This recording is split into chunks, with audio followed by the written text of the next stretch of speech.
The Dubai night breeze carried the scent of jasmine and dirty money. In the shadows of the skyscrapers that pierced the sky like blades of steel and glass, breathed a world few knew, where fortunes were laundered through hawala, where assassinations were commissioned like luxury meals, and where love was the most dangerous commodity of all. Layla Al-Mazrui never imagined her life would turn into a nightmare that September night.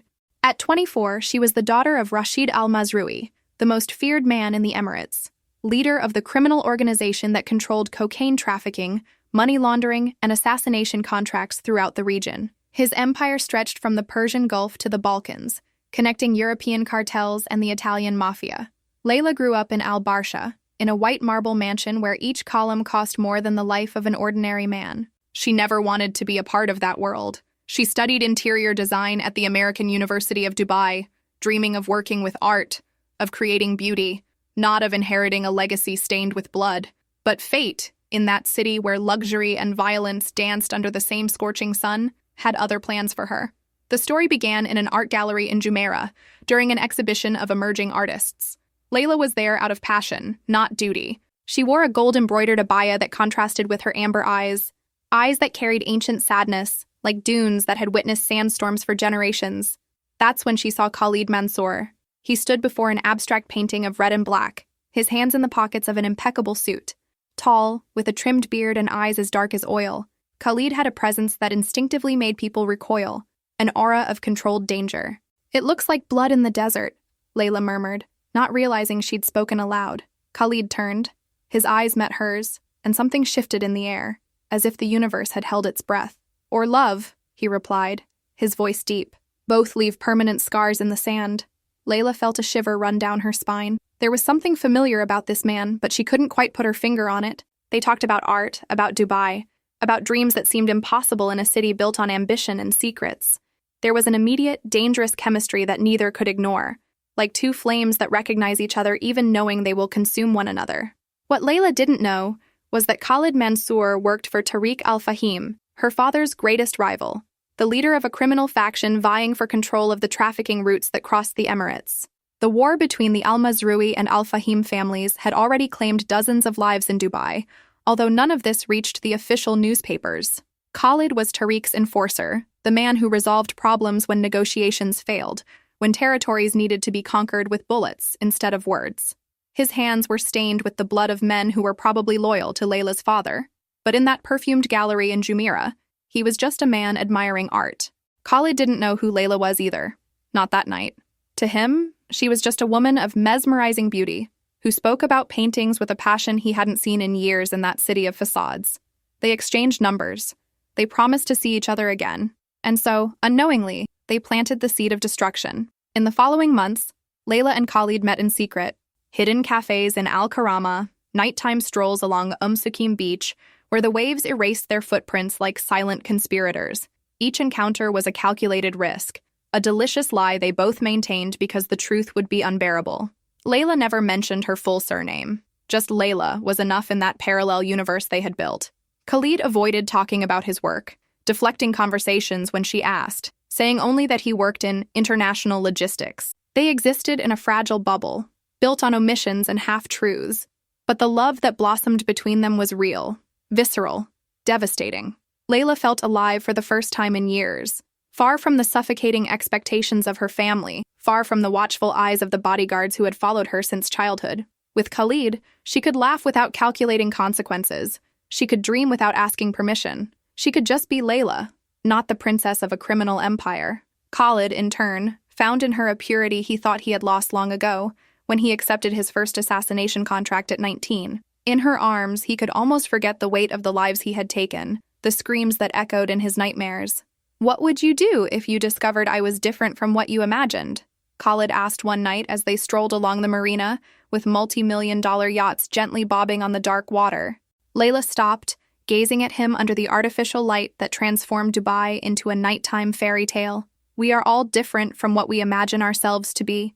Dubai teaches us that. The whole city is an illusion of glass and sand." Khalid touched her face with a tenderness that contrasted sharply with the hands that had already pulled triggers dozens of times. "You make me want to be real," he confessed. And in that moment, every word meant something. But reality was about to shatter that illusion with the violence of a desert storm. The truth exploded one November night during a dinner at the Al-Mazrui mansion. Rashid, the patriarch with hawk-like eyes and a voice that cut like a dagger, summoned Layla to his office, a dark wood sanctuary where deals and executions were planned with equal coldness. "I need you to understand something, Layla," Rashid began, lighting a Cuban cigar as he sat behind his imposing desk. "Our family survived because we knew our enemies, and because we eliminated threats before they grew." Layla felt her stomach churn. Her father never included her in these matters, always kept her away from the bloodier side of the business. Why now? Rashid slid a folder across the table, his gold rings reflecting the light from the lamps. "Open it," he ordered. Inside were photos, dozens of them. Photos of Khalid entering a building in Al Garhoud known as an operating point for the Al-Fahim organization, talking to Tariq Al-Fahim in a private restaurant, holding a gun next to men Layla recognized from news reports about unsolved executions. One photo showed Khalid with blood on his face, dragging a body into a car. Another captured him counting bundles of money in a room full of packaged cocaine. Her world crumbled. The walls of the office seemed to close in, the air too heavy to breathe. "He's Tariq's right-hand man," Rashid said, emotionless, observing every micro-expression on his daughter's face. "Khalid Mansoor, responsible for coordinating the murders of 3 of our men last year, including your cousin Faisal, whom you loved so much. And you've been meeting with him like a lovesick teenager, putting our entire family at risk." Tears burned Layla's eyes, but she refused to let them fall. "Dad, I didn't know. I swear I didn't know." "It doesn't matter." Rashid stood, his shadow engulfing Layla like a grim prophecy. "You're going to end this. You're going to call him now and arrange one last meeting, or I'll end him my way. And it will be slow, painful, public. Your choice." His voice was ice and iron. That night, Layla didn't sleep. Every memory with Khalid was now tainted.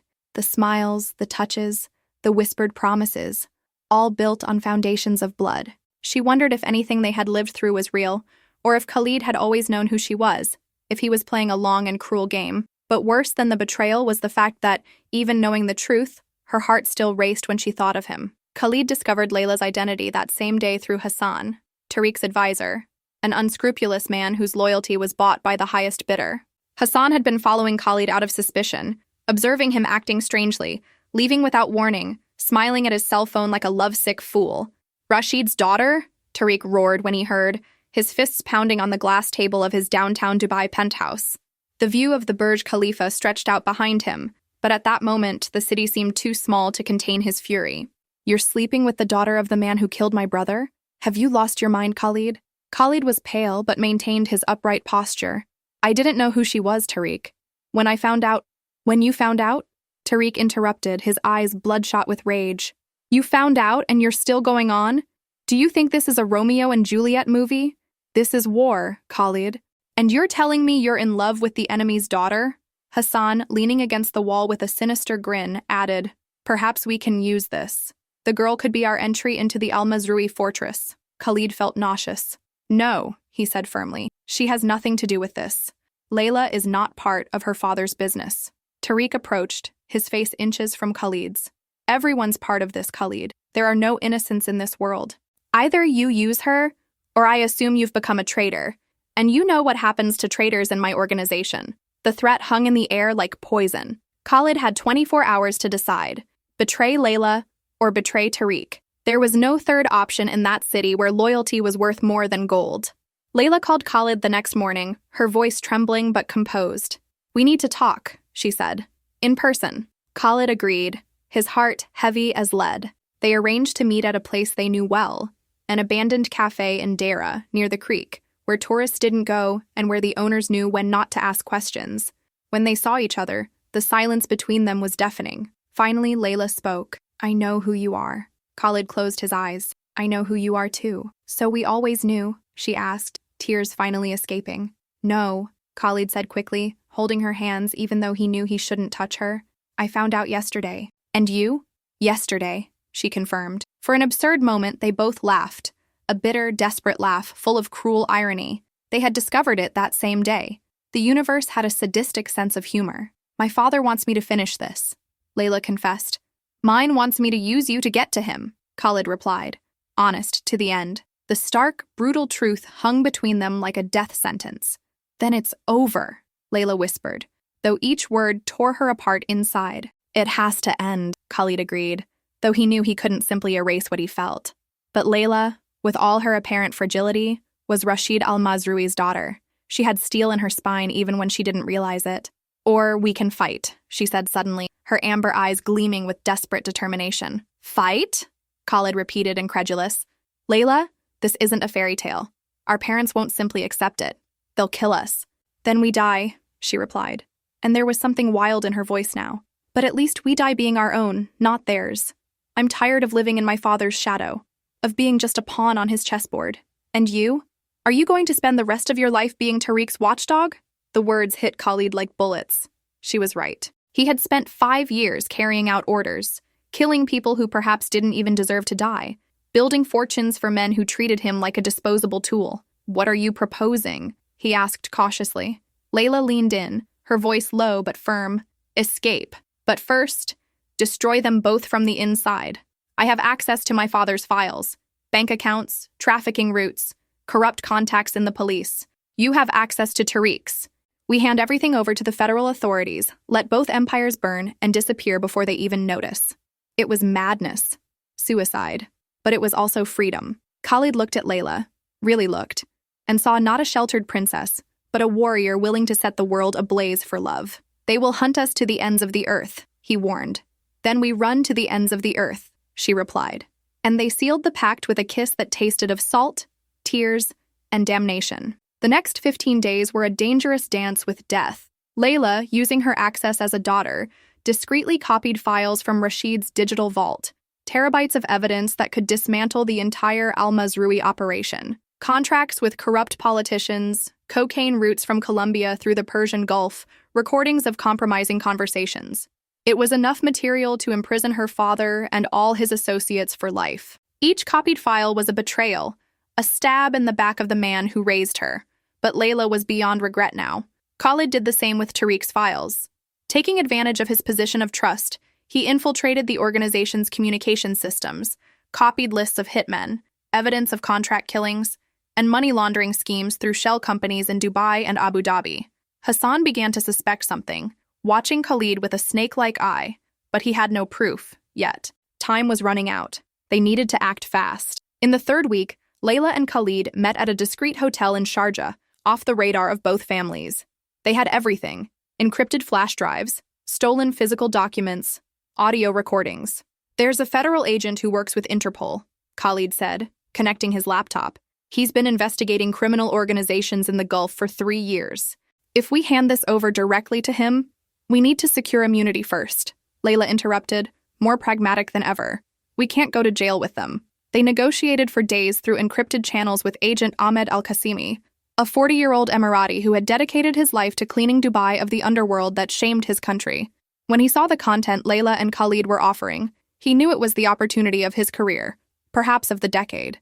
"Total immunity for both of you," he promised in a secret meeting in a deserted warehouse near Al-Quaz. "But you need to testify, and then disappear, because no police protection in the world will save you from the vengeance of these families." "We understand," Layla said, her voice firm despite the fear gnawing at her insides. The plan was put into action on a Friday, the busiest day in Dubai, when the streets would be crowded and the chaos would facilitate their escape. Layla was supposed to be at home, having dinner with her family. Khalid was supposed to be in a meeting with Tariq and his lieutenants. But at 7 p.m., when both should have been in their places, the doors of the Al-Mazrui and Al-Fahim mansions were simultaneously broken down by federal counterterrorism forces and Interpol units. Rashid was sitting at the dinner table when the agents stormed in, their weapons pointed at him like lasers of death. "Rashid Al-Mazrui, you are under arrest for international drug trafficking, money laundering, murder, and conspiracy," the commander announced. Rashid's face contorted in a mask of fury as he realized the truth. "Layla," he growled, understanding the betrayal. "My own daughter." But there was no time for revenge. The handcuffs were already closing on his wrists. Across town, Tariq was caught in the middle of a meeting in his penthouse. Hassan tried to resist and was shot 3 times in the chest, falling onto the glass table which shattered like his dreams of power. Tariq, more cunning, surrendered, but his eyes promised death. "Khalid did it," he hissed to his men as he was led away. "Find him. Find the girl. Kill them both slowly." The order spread through the criminal network like wildfire. While the arrests were taking place, Layla and Khalid were already at the airport, using false documents that Ahmed al-Qasimi had provided. Their faces were altered with professional makeup, their clothes plain so as not to attract attention. They boarded a flight to Istanbul, the first stop on a journey that would take them far from the Emirates, perhaps Eastern Europe, perhaps South America, anywhere they could start over without the surnames that defined them. On the plane, as Dubai became just dwindling points of light in the darkness below, Layla finally breathed. Khalid held her hand, intertwining their fingers like an anchor. "Was it worth it?" he asked softly. Layla looked at him. The man she loved.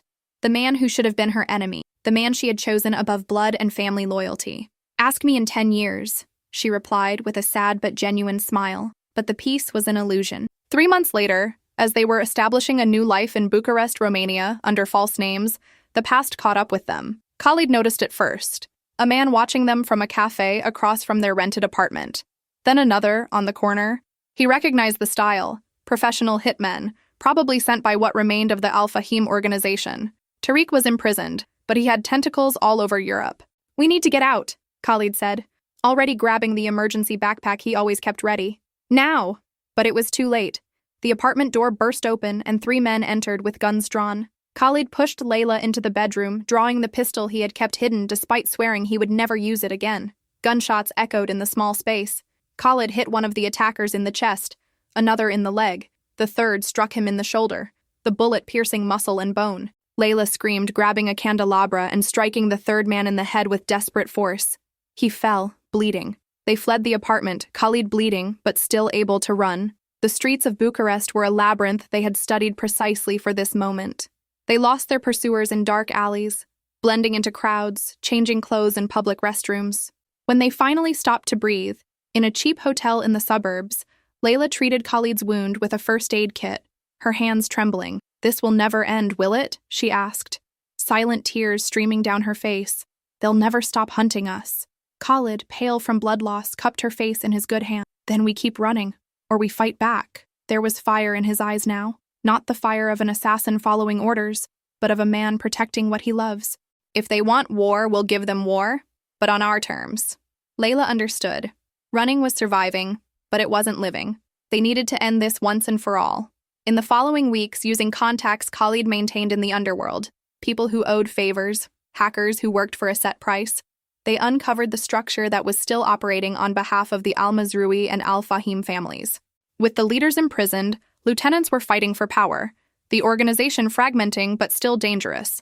They identified 3 key names: Saeed, Rashid's cousin who had taken temporary control of the Al-Mazrui side, Omar, the new operational leader of the Al-Fahim faction, and Nadia, an intermediary who coordinated assassination contracts between the 2 organizations, including the contract involving Layla and Khalid. "If we eliminate these 3, the structure collapses completely," Khalid explained, marking photos on a map. "Without coordinated leadership, the little fish will kill each other or disappear. No one will care about revenge against us anymore." Layla studied the faces. "Eliminate," she repeated the word. "You mean kill." Khalid stared at her. "I know you're not a murderer, Layla. I can do this alone." "No," she cut him off. "Not alone. Never alone again." The first target was Nadia. She operated from a luxury apartment in Nice, France, far from the Emirates, but still connected through digital networks. Layla lured her into a fake meeting, pretending to be a client wanting to hire a service, using insider knowledge that only Rashid's daughter would possess. Nadia took the bait, overconfident in her own power. When she arrived at the designated location, a warehouse on the outskirts of the city, she found not a client, but Khalid waiting in the shadows. "This is for everyone you helped kill," he said simply, and fired once, a direct hit. Nadia fell without even screaming. Layla watched from afar, feeling nauseous but also relieved. One less demon hunting them. Saeed was more difficult. He was in Dubai, protected by layers of security in the very Al-Mazrui mansion where Layla grew up. But Layla knew every inch of that house. Secret entrances, security systems, guards' routines. She and Khalid returned to the Emirates using forged passports, risking everything. The irony was bitter, returning to the place that had destroyed their old lives to finish the job. They infiltrated at night, when Saeed was alone in his office, counting money from recent operations like a dragon over its treasure. Layla entered first. Saeed looked up and froze. "Layla? You're alive?" He reached for the gun on the table, but Khalid had already entered from behind, disarming him with a swift movement. "My father considered you family," Layla said, her voice icy. and you took over his empire as if it had always been yours. Saeed smiled nervously. Layla, we can negotiate. Do you want money? Protection? I can cancel. I don't want anything from you, she interrupted him, and she fired the gun she had taken from Khalid, surprising them both, herself and Saeed. The bullet struck his chest and Saeed fell backward, his eyes wide with shock. Layla dropped the gun, her hands trembling violently. Khalid embraced her, whispering words of comfort as they fled the mansion before guards discovered the body. Omar, the last target, was the most dangerous, a former soldier who turned his skills to killing for money. He knew he was being hunted and had taken refuge in a fortified compound in Montenegro, surrounded by mercenaries. Khalid and Layla realized that a direct attack would be suicide. They needed something smarter. Using contacts of Ahmed al-Qasimi, who still discreetly supported them, they planted false evidence suggesting that Omar was stealing money from the Al-Fahim organization for personal use. Paranoia did the work. Omar's own men, suspicious and greedy, turned against him. When news of his execution for treason reached Layla and Khalid, they were on a boat in the Mediterranean, watching the sunset. Is it over? Layla asked, almost in disbelief. Is it really over? Khalid checked his contacts one last time. The Dubai underworld confirmed the collapse. Leaderless, the Al-Mazrui and Al-Fahim organizations had shattered into small, infighting factions, none with the interest or resources to continue hunting two fugitives. It's over, he confirmed, and smiled for the first time in months. A genuine smile, without shadows. They finally settled in a small village on the Greek coast, far from Dubai, far from the lives they had before. They opened a small art gallery, a sweet irony, since it was art that had brought them together in the beginning. Layla painted under a pseudonym, channeling trauma into violent and beautiful colors. Khalid managed the business, interacting with tourists who would never know that the friendly man behind the counter had once killed 17 people. They married in a simple ceremony, with no witnesses other than a local priest who asked no questions. Sometimes, late at night when nightmares haunted them, they wondered if it had been worth it. All the blood spilled, all the betrayals committed, all the lives destroyed along the way. I would choose you again, Layla would always say, embraced by Khalid beneath white sheets as the Aegean Sea whispered beyond the window. In any life, in any world, I would choose you. And Khalid, who had never believed in redemption until he met her, would reply, then maybe we're not so damned after all. 2 years later, Layla was pregnant. The news filled them with simultaneous terror and joy. Bringing a child into the world after everything they had done seemed both wonderful and cruel. But when they held their daughter for the first time, a girl with dark eyes like her father and sandy-colored hair like her mother, they knew that every impossible decision, every bloody sacrifice had led to this moment. They named her Amira, princess in Arabic, not because of the criminal blood royalty they carried, but because of the hope that she would be the princess of her own story, free from the chains that had almost destroyed them. And in a forgotten Greek village, where the wind carried salt and not secrets, where the sun warmed without burning, Layla and Khalid built something impossible. A life after condemnation, love after hate, peace after war. Dubai was just a distant memory now, a nightmare that had gradually lost its teeth. The scars remained, on Khalid's back where bullets had struck him, on Layla's hands that still trembled when she held weapons in nightmares, in their eyes that never completely lost that tense vigilance of people always waiting for the next attack. But scars are also witnesses to survival. And when Amira asked, years later, why her parents always held hands so tightly, why they looked at each other as if every moment were precious and stolen, they would simply smile and say, because we learned that love is worth more than empires. And it was true, the purest truth they had ever known. The love between them, born of lies and surviving through betrayal, murder, and escape, proved stronger than criminal organizations built over generations. Rashid died in prison 5 years later from a heart attack. Layla didn't attend the funeral, if there even was one. Tariq was extradited to Colombia to face drug trafficking charges and was killed in a prison riot before his trial. Their empires, which seemed untouchable beneath the glitz of Dubai, crumbled like sandcastles under an unforgiving tide. New criminals eventually filled the voids, because Dubai, despite all its glittering beauty, will always have shadows. But those shadows no longer belonged to Layla and Khalid. On certain nights, Khalid still dreamed of the desert.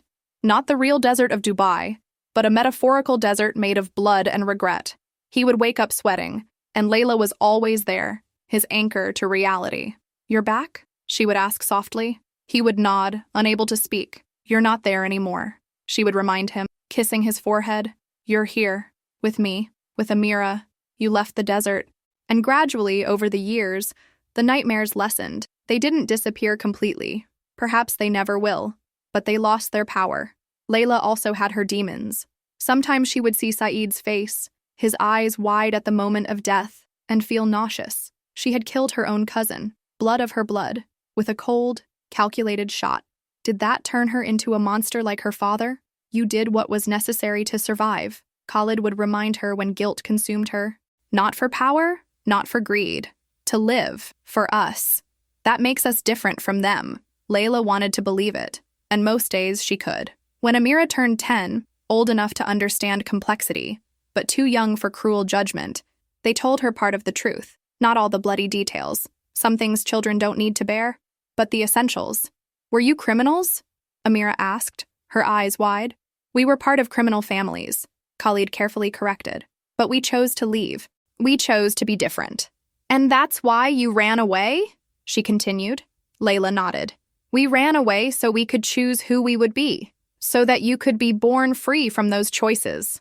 Amira processed this in silence, with the seriousness of children who grow up faster than they should. Finally, she said, so you are heroes. Layla and Khalid laughed, a bittersweet laugh. No, Habibi, Layla said, using the affectionate Arabic term. We are not heroes. Heroes don't do the terrible things we did. We are just survivors, imperfect people trying to do better. And perhaps that was enough. Not complete redemption, not total forgiveness, but something more human, acceptance of a dark past while building a slightly brighter future. At 50, Khalid had gray hair and wrinkles around his eyes from smiling so much, something unthinkable in his old life. Layla painted works that began to gain recognition in European galleries, her work described by critics as deeply moving, as if the artist had seen hell and decided to paint her way back. If only they knew how literal that description was. The small gallery expanded. Amira studied architecture, dreaming of building bridges, literally and metaphorically, between cultures. And one summer afternoon, as Layla and Khalid walked along the beach that had become a sanctuary, she stopped and gazed at the horizon where the sky met the sea. Do you think we've become better people? She asked. Khalid considered the question honestly. I don't know if better, he admitted, but real. Finally real.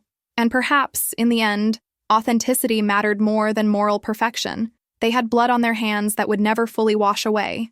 They had betrayed families, killed people, destroyed empires, but they had also saved each other, created new life, proven that destiny is not an absolute prison. Dubai continued to shine thousands of miles away, its towers reflecting the desert sun, its secrets hidden beneath layers of luxury and sand. New criminal organizations operated in the shadows, new Rashids and Tariqs building empires on bloody foundations. The cycle continued, because power and greed are constant human traits. But Layla and Khalid were no longer part of that world. They had chosen to leave, paid the impossible price, and gained something rarer than diamonds: genuine freedom to be whoever they wanted to be. In the gallery, there was a painting that Layla would never sell. It was called Blood in the Desert, the same phrase she murmured that night in Jumeirah when she met Khalid. The canvas showed red sand gradually turning to gold, bloodstains being absorbed by the desert until they disappeared, leaving only rough, honest beauty. Visitors always asked about its meaning. It's about transformation, Layla explained. About how even the darkest stains can be absorbed, not erased, never erased, but integrated into something greater. Khalid always smiled when he heard this explanation, knowing the complete truth it carried. And so they lived, not happily ever after in the fairy tale sense, but happy enough in the real and imperfect sense, with nightmares that lessened but didn't disappear, with guilt they learned to carry without letting it crush them, with love that was born forbidden and dangerous, but matured into something resilient and true. They proved that even in Dubai, a city of extremes where luxury dances with crime and dreams are built on unstable sand, it was possible to find something solid, not in towers or fortunes, but in the conscious choice of two people who said no to blood legacies and yes to an uncertain but own future. Years later, as Layla lay dying, a silent cancer that medicine couldn't conquer, Khalid held her hand on the hospital bed, just as he had on that first flight from Dubai. Was it worth it? He asked one last time, echoing the question he'd asked decades before. Layla, weak but still with those amber eyes burning with determination, smiled.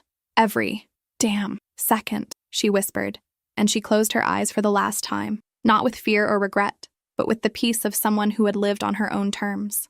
Khalid survived for another 5 years, long enough to see Amira marry and give him a grandson who would never know the family's bloody secrets. The night before he died, Khalid burned the last documents he kept, remaining evidence, old photos of Dubai, memories of a life that seemed to have happened to someone else.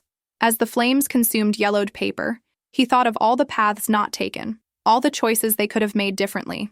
But in the end, only one thing mattered. He had loved Layla Al-Mazrui with an intensity that transformed them both, and she had loved him back with equal ferocity. The desert held its secrets.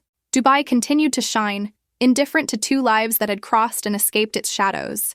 And in a Greek village where tourists took photos and ate olives, there was a small gallery where paintings by a deceased artist still hung on the walls, whispering stories of blood, love, betrayal, and imperfect redemption to those who had eyes to see beyond the colors. And perhaps, just perhaps, that was enough, not to erase the past, but to prove that even those born in blood and shadow can find light if they are willing to pay the impossible price. Layla and Khalid paid it, and against all odds, against all logic, they won. The Dubai night breeze vibrated between the two cities, the one of gleaming glass, skyscrapers, and supercars, and the ancient one, sculpted from coral, wind, and twisted gold threads in the alleyways of Al Fahidi and Dera. Even there, where the narrow streets breathed stories of the ancient pearl merchants, nothing was safe for those who were heirs to blood empires. Layla Al-Mazrui had always known that her steps echoed danger and power, far from the artificial glint of the hotels and avenues of Jumeirah, near the creek where the underworld met the smiles of tourists. As a child, Layla ran barefoot between the limestone houses of her neighbors in Bur Dubai, carrying with her the memory of the figures who came to negotiate with Rashid, her father, always at night, always with suspicious eyes. She grew up collecting smells, spices from the spice souk mixed with her mother's imported perfume and the silent rust of fear. Rashid controlled not only the business, he dictated the direction of the neighborhood. The restoration of the historic neighborhoods with galleries, cafes, and art exhibitions, ironically, helped to camouflage clandestine meetings. But Layla never wanted a part of that legacy. She gazed at the sky above the creek, with its seagulls and golden sunsets, dreaming of freedom and color, not of figures and tainted contracts. That's why, as an adult, she sought refuge among the artists and restless youth of Jumeirah, hiding her surname behind little lies. She was just Layla, never Al-Mazrui. And it was there, amidst paintings and whispered conversations, that she met Khalid. Khalid Mansoor didn't belong to that art world, but he knew how to navigate its codes. His impeccable suit, restrained manners, and eyes that had witnessed broken promises in silence. He had ribs scarred by old childhood aggressions in Dera, and loyalties that can't be easily bought or sold. When their eyes met under the amber light of a gallery in Al Serkal, they saw each other unfiltered, two exiles from their own names. Outside, Dubai's markets had their own codes. In the spice souk, underworld men exchanged passwords among barrels of saffron and cinnamon. Their youth had taught them to distrust the police, as quick with bribes as with threats. There were golden smiles, coffees served on gleaming trays, but the poison always came in the second cup. Bribery and trafficking evolved over the years. Khalid, right-hand man of the mobster Tariq al-Fahim, knew who to pay and who to eliminate without the matter reaching the pages of the Khalid Times. In the weeks of full moons that followed their first encounter, Layla and Khalid danced on the edge of danger. The music of hidden cafes in Al-Karama, the sweet lies exchanged in silence, swearing they were normal, ignoring the discreet bodyguards who followed Layla in imported cars. At first it was just passion, a delicious spark fueled by the desire to be invisible within their own glass circles. But an incident in the gold souk changed the dynamic. A mugger, a skinny boy of 16, bumped into Layla and tried to snatch her purse. Khalid acted before thinking. The boy was already on the ground, Khalid holding him by the shirt, eyes blazing. Layla saw in that instant the predator hidden beneath the shell of her lover. The tension brought them closer, but each new secret was an echo of danger. Layla felt even more alive and guilty. At home, the family prepared for the Ramadan rituals, prayers in the flowery courtyard of Al-Barsha's mansion, the iftars filled with Rashid's allies. At this time, Rashid gathered allies from the districts, businessmen, judges, politicians. The aroma of stuffed lamb, dates, and saffron tea filled the garden, but Layla could only think about the meetings with Khalid and how everything was a dance on a razor's edge. The cycle of fear continued. In a reunion on Jumeirah Beach, Khalid confided a trauma. As a teenager, he was forced by Tariq to execute a traitor. "It was quick," he said, "but the blood stained my halabia. It took weeks to sleep without smelling it." Layla embraced him, and it was in that embrace that they promised, without words, not to abandon each other despite everything. But fate spares no one who falters. In November, while Dira celebrated a religious procession with drums echoing through the alleyways, Layla was summoned by Rashid. The patriarch's office reeked of cigar smoke and tension. He slowly opened his leather briefcase and revealed photos of Khalid. Weapons, meetings with Tariq, conversations with suspicious politicians. "If he doesn't end this, I'll end him," he threatened with glacial coldness. Layla spent the night awake, listening to whispers of hatred in the corridors of the ancestral home. On the other side of the city, Khalid was being questioned by Tariq and his advisor, Hassan. "Have you become a traitor?" Tariq shouted. Hassan brought the fatal proof: photos, recordings, and a list of meetings. The choice was to betray Layla, using her as a bridge to eliminate Rashid, or die. Khalid had few options. On his way home, he remembered Al-Fahidi, his grandmother's advice. "There is no honor for the traitor, except that which is built by giving birth to courage." He decided to seek out Layla. The meeting took place in Dira, in a cafe with low, hand-carved doors, surrounded by men who pretended not to see. The dialogue was quick and brutal. "It's over," Layla said with cold despair. "Either we fight together or we are destroyed alone," Khalid retorted, his voice deep and weary. Layla hesitated, but the fire of survival prevailed. Together they devised a plan: expose both empires, flee the country, and try to start over in another world, where names didn't carry the weight of death. For weeks, they lived like shadows, hidden in discreet hotels using the ancient alleyways of Al-Shandaga to escape digital and human traces. Layla searched through old safes in the mansion, collecting recordings, contracts, names of politicians, bribes to police officers, even the minutiae of payments at Creek markets. Khalid accessed smartphones, compromised servers, and copied extortion audios, execution lists, meetings with Russian and Nigerian intermediaries, as well as scandals involving members of the Dubai police, men whose salaries were multiplied by silent bribes. The scenes were tense. Speedboat chases down the creek with mercenaries firing from the docks, Layla posing as a maid at elite parties to gather incriminating conversations, Khalid kidnapping an accountant from the criminal syndicate, leaving marks but receiving vital information. They slept little, dreamed even less. They only had each other. In the early hours of the final raid, an iftar in Al-Barsha brought together golden figures of the underworld. Rashid toasted, ignoring the sharp glances of Saeed, his cousin eager to take his place. Downtown, Tariq hosted a private banquet, surrounded by bodyguards and bottles of expensive cognac. The federal raid, coordinated with Interpol, caught them both by surprise. Rashid resisted, being dragged through the corridors where Layla had grown up. Tariq tried to escape across the rooftops, but was captured before reaching the building's helipad. While the news exploded on local and international news channels, Layla and Khalid escaped in disguise, with false documents and silent destinations. In Istanbul, they mingled with crowds among bazaars and mosques. They exchanged names, stories, nationalities. Khalid became a local guide, Layla an artisan, selling paintings in street markets. But the peace was lukewarm. An anonymous call, strange glances on street corners, and they realized that the families of Dubai, even fragmented, maintained traces and assassins throughout Europe. A near-fatal ambush on a Bosphorus bridge ensured they would never have a normal life. They took refuge in Bucharest, living in the shadows. There, Khalid endured a gunshot wound to the shoulder, while they escaped the followers of Omar, the new operational leader of the Al-Fahim cell. Layla, using old contacts in Dubai, paid bribes to diplomats and hid with Khalid in an Orthodox convent, where they tended to his wounds and devised a plan to destroy the last threats: Saeed, Omar, and Nadia. A new phase of the hunt began. Nadia, the intermediary in the death contracts, was lured to Nice with a false promise of business.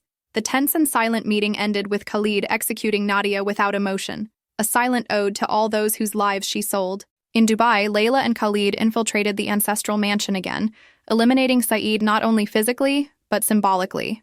They burned records, photos, and memories of the family's power in the creek. The final extermination fell to Omar. But instead of killing him directly, they used paranoia and fabricated evidence to have his own men eliminate him. With their leaders assassinated or imprisoned, and their files exposed to federal authorities, Layla and Khalid, now known as Arwa and Bassam to the world, fled to a village in Greece. There, they finally overcame their constant fear of persecution. They rented a house by the Aegean Sea and opened a small art gallery. Layla transformed past horrors into paintings of vibrant colors, sold to tourists as a celebration of life. Khalid became part of the local daily life, serving strong coffee and punishing dishonest fishermen with unexpected kindness. It wasn't a kingdom, but it was freedom. They adopted local customs, but celebrated Emirati Eid and Ramadan in secret, blending tradition and new life. Gradually, they met immigrants from other wars: Syrians, Palestinians, Nigerians. They found in the diaspora a kind of unlikely family, learning new forms of loyalty. Amira's pregnancy was lived in secrecy, surrounded by women who tattooed henna on her hands, as in the ancient nights of Layla al-Henna, the tradition of blessings, color, and renewal. Years passed. Amira grew up hearing stories of old parties in Dubai, but without the blood ties. Layla and Khalid were keen to keep their daughter out of circles of secrecy, even though the girl inherited a wary gaze and sharp intelligence. Over time, Layla became recognized as an artist. Paintings exhibited in Thessaloniki, then Paris. Khalid traveled occasionally to close deals, but always returned, bringing gifts and news from around the world. When Amira grew up, she accompanied her father to Dubai for a few days, with false documents, just to see her hometown. They saw the Burj Khalifa from afar, rode an Abra on the creek. There, Khalid explained, sometimes you have to see the past up close to know why you should never go back. One night, they celebrated Amira's wedding in traditional style, Layla al-Henna, music, dances, and typical Emirati dishes. Even from afar, they preserved respect for their roots, from the blessing of the elders to the dowry ritual, concluding with a feast of folk music and dishes of lamb and dates, mixed with Greek wine. Many guests didn't know who that family really was, but they felt the intensity of the bonds that only those who built themselves from nothing understand. In their final years, Layla and Khalid visited Al-Fahidi together as tourists. They saw the wind towers and the cobblestone streets, touched the walls of the ancient fort. They walked through Dera and Jumeirah like friendly shadows, anonymous before a new Dubai. Layla, already old and in frail health, asked to paint one last canvas, a horizon of burning sand, as on the first day of Passion, and clouds of purple and gold crossing the sky. She called the painting Renaissance. In her final moments, Layla held Khalid's hand. "Dubai was our downfall, but it also gave us this impossible love," she whispered. Khalid simply smiled, caressing the old silver ring on Layla's finger, with her name engraved beside his in ancient Arabic. When she was gone, he felt absence, but also gratitude. He burned the last vestiges of his old life at sunrise, honoring his promise never to return to the cycle of violence.